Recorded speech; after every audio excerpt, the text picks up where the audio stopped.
Yesterday, Trump supporters literally attempted an insurrection at the Capitol building. They broke windows, clashed with police, did property damage, and caused the entire city to be put on lockdown.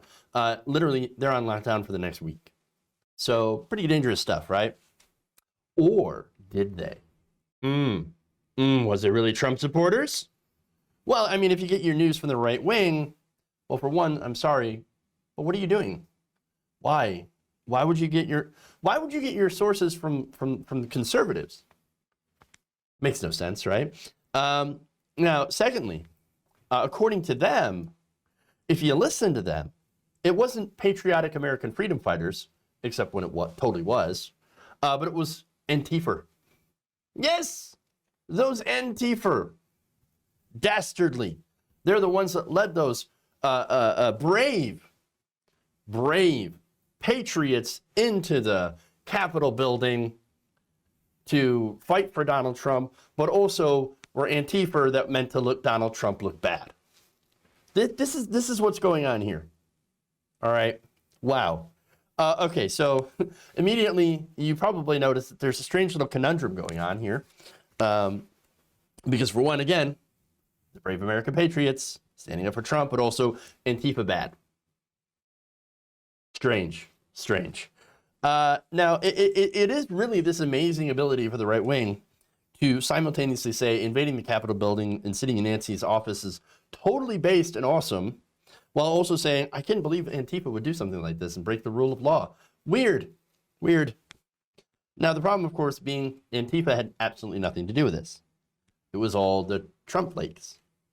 But that hasn't, of course, stopped multiple MAGA figures from blaming Antifa anyway. For example, let's start out with Lin Wood. Lin Wood, QAnon supporter, big Trump person, sent several false tweets that claimed that members of Antifa were inside the Capitol. In fact, here's that tweet. You won't find it online. You're not going to find it online as best I could, because Lin Wood's account was suspended as a result of this. Indisputable photographic evidence that Antifa violently broke into Congress today to inflict harm and do damage. Not Donald Trump supporters. Do not be fooled. Trump supporters were peaceful. It was Antifa that created the violence in our cities over the past several months. Wow. Okay. So that's Lin Wood. Hilarious. Or at least it would be if people hadn't actually gotten hurt. If poor people, Trump supporters, hadn't actually died as a result of this. But there's more. One of the men in that tweet goes by the name of the Q Shaman. You're all familiar with the Q Shaman, right? And another one is Matthew Heimbach, a well-known white nationalist. Neither of those men are Antifa. In fact, they are the FA and Antifa. All right? But we've got more tweets. Juanita Broderick. Juanita Broderick, she recently tweeted a photo that included the Q Shaman standing with a different group of men and said this. So you can see Q Shaman over there with the horns. Yeah. These are not MAGA. What are you talking about? Those are definitely MAGA. It's amazing. It's amazing. That false claim regarding the photo was spread also by former NYPD Commissioner Bernard Kerik. So it's to show you the types of people that are sharing this stuff, but we got plenty more. Paul Sperry, conservative writer, tweeted that a bus full of Antifa thugs, yes, that's right, the Antifa thugs were infiltrating pro-Trump protesters and somehow got hundreds of them to storm the building. Wow. I mean, either the entire thing, everybody that was at the Save America rally was secretly Antifa, or you've got a lot of people who are more than willing to jump into mob violence on the Trump side, which kind of defeats the whole Trump supporters are more peaceful thing. I'm just saying. So let me show you that. Okay, so that's Paul Sperry. Former FBI agent on the ground at U.S. Capitol just texted me and confirmed that at least one busload of Antifa thugs infiltrated peaceful Trump demonstrators as part of a Trump false flag operation. Right. Who is that former FBI agent, that source? Nobody knows. Nobody knows. And no other evidence because, of course. So, it is kind of interesting why they always talk about busloads of people. That's a common thing that you hear on the right wing, right? First, it's the busloads of immigrants coming in to steal the election in 2016. And then, of course, you've got the caravans of immigrants, which are not actual caravans, but anyway. And then the busloads of, you just go back, busloads of Soros-paid operatives, left wing. They're coming to take the election. They're coming to steal this. They're coming to do violence. Bust in. They're full of buses. The irony, of course, is that buses are just common transportation for both sides. Both sides do bust people in because it's efficient. You send out a bus, for example, yes, you get a bunch of people together, you plan a protest, and you get some buses, and that helps people come to the protest. That may or may not have the means. It also cuts down on traffic. It also cuts down on parking space that's required. Buses are efficient. What's wrong with buses? And in fact, look, it's not like the right wing doesn't use buses.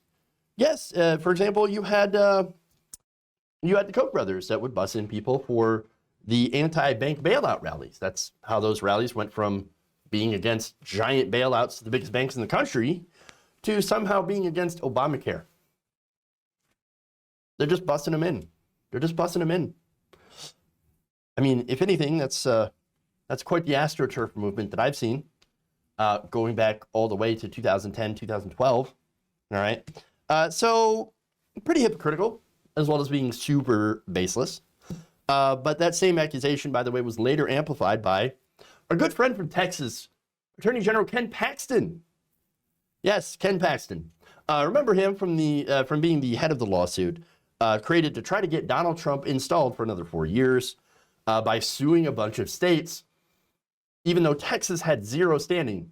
The Supreme Court threw that out. Like, no, you don't have standing in this case. Sorry, but not sorry. Trust me, we like Donald Trump as much as anybody, the conservative Supreme Court, but this argument doesn't make any sense, doesn't pass any sort of legal muster. So no, we're not going to help. We're not going to help Donald Trump take over the country, if that's what you're asking, and it is. And so not only that, by the way, Ken Paxton is also in a little bit of legal trouble, potentially. And so maybe he's chasing that ever elusive pardon, preemptive pardon. But he's not the only elected official, Ken Paxton. Here you have Representative Matt Gaetz, who is going to point the finger at the ANTIFA.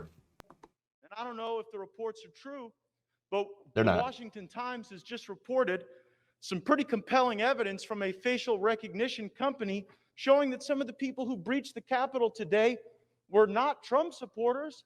They were masquerading as Trump supporters, and in fact, were members of the violent terrorist group Antifa.